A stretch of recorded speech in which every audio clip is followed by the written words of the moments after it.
Thanks so much for having me here today.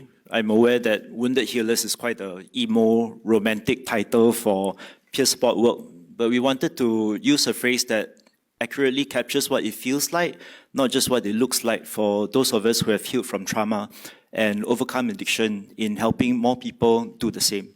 So next slide. So we'll just share a little bit about the greenhouse before we talk about our peer support program. And then we want to share with you how we plan to spread this program beyond our center before closing with our plans for the new center that we are currently looking for a venue for. Yeah, next slide, please. So for those of you who don't know us already, basically we are a substance use recovery center.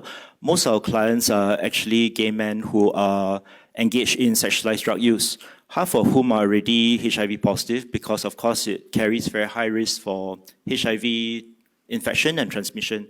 We promise that whoever comes to our center, we provide competent and compassionate care that does not re-traumatize or further stigmatize them, regardless of their race, religion, gender, or sexual orientation. And that's a promise that we take very seriously. Next slide, please. So, oh, these are the old slides. Oh no. Okay, never mind, let's just try this. Yeah, so we do a brief trauma history during the assessment, always conducted by a peer supporter. And these are the kind of things that we are looking for. Next slide, please. So, yeah, so basically we did a, yes, okay. So we did a case notes review and we found out what kind of issues our clients are presenting with, mainly family disconnection and also guilt and shame over sexual orientation, bullying in school. So this actually tallies with the kind of study findings from overseas, which show that rejection from the family for those who are LGBT often leads to sexualized drug use, risk-taking, suicide, anxiety. This was in fact the information we shared with MOS Sun Xueling, which led to her sharing about our work in Parliament. Next slide, please. So we try to look after our clients holistically, biopsychosocial aspects, and these are the kind of like services and programs that we provide in looking after them. Next slide, please.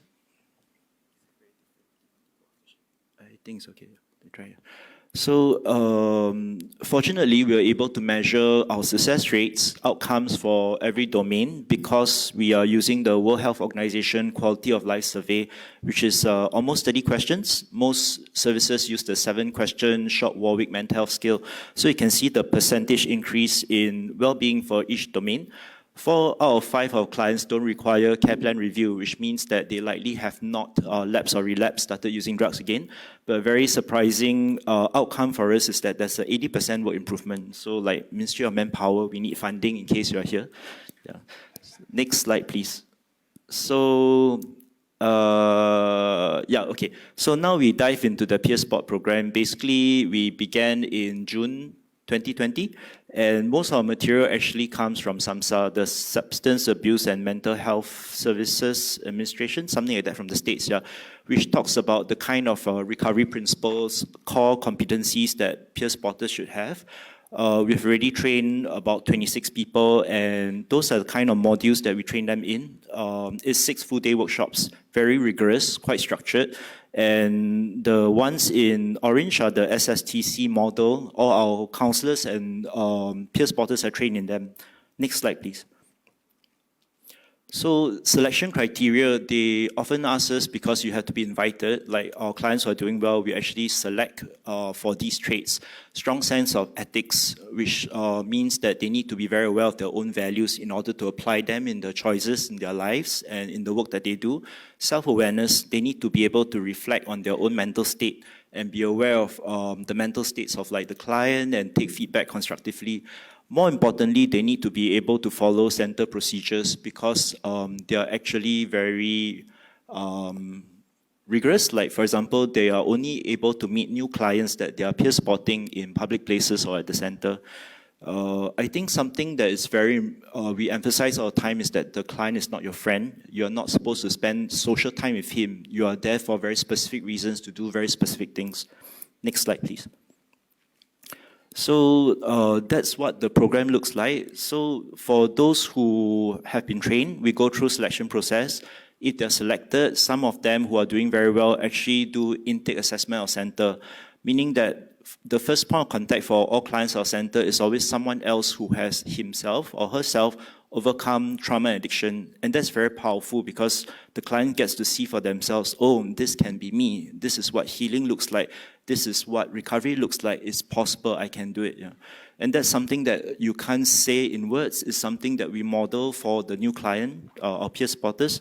And it's quite a structured program, as we mentioned, because when they are selected, we actually put it on the table for them. This is what we think you do well. This is what we're concerned about. Are you able to overcome it?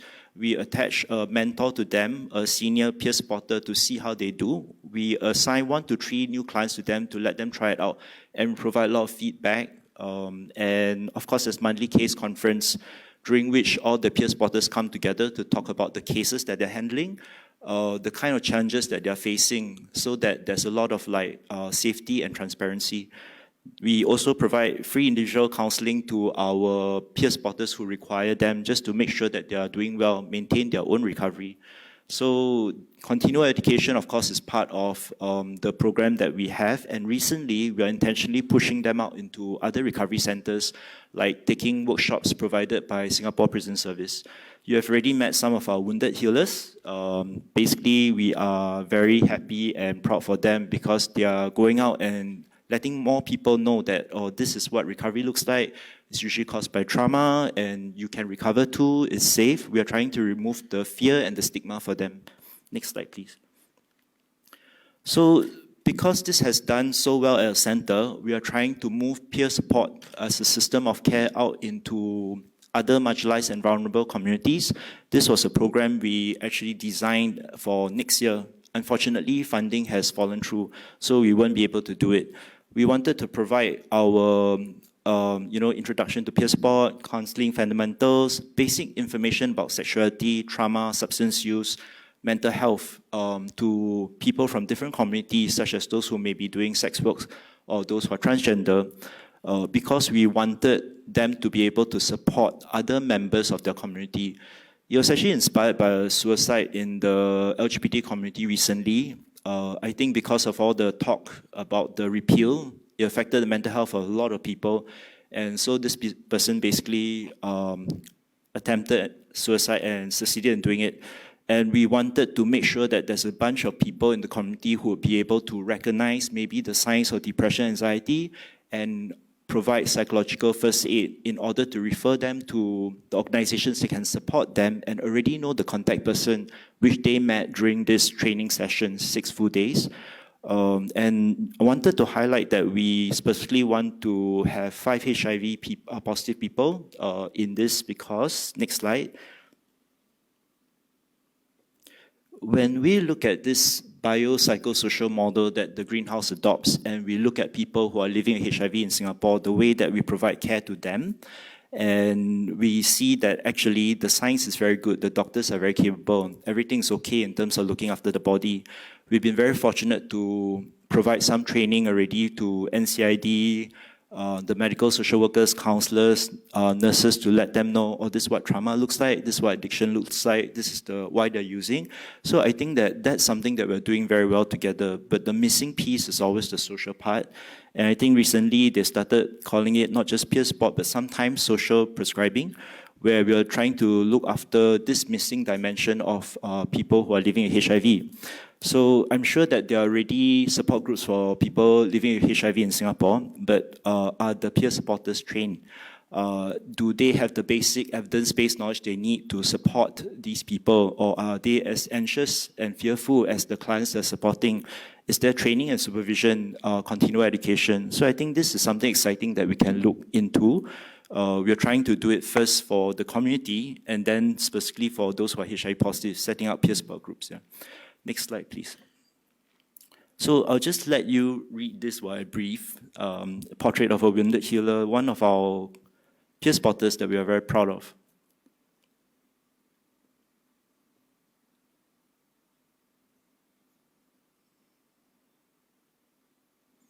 So what's significant is that this peer supporter basically was asked to pray the gay away, and so he had a lot of internalized stigma. homophobia, etc. Yeah. So he's actually now leading therapeutic horticulture at our center, and we wanted him and our clients to be able to hold in their hands this plant that I'm holding. It looks so different, it's special, it's rare. So somebody like me that's different, that's rare, isn't bad, it's precious. And that kind of experience that he had, he's bringing to new clients at our center. And that's something that we really wanted to identify and amplify for those who are using drugs. Yeah. Can I have the next slide, please? So I think this is the second last slide, 5 years in the making. This is what we're hoping to do at the new center. Everything that we feel we need to do in order to support marginalized and vulnerable communities who are using drugs and trying to recover from trauma. So the 3 pillars, of course, is research, interventions, and learning. But even within the interventions pillar, you can see we are trying to look after the whole person, biopsychosocial, spiritual. So a lot of people are surprised to learn that actually there's a clinical definition of spiritual, some kind of meaning, purpose, connection to others that makes sense of the world. And we are trying to incorporate that because our wounded healers, those who are doing well, are doing some form of service.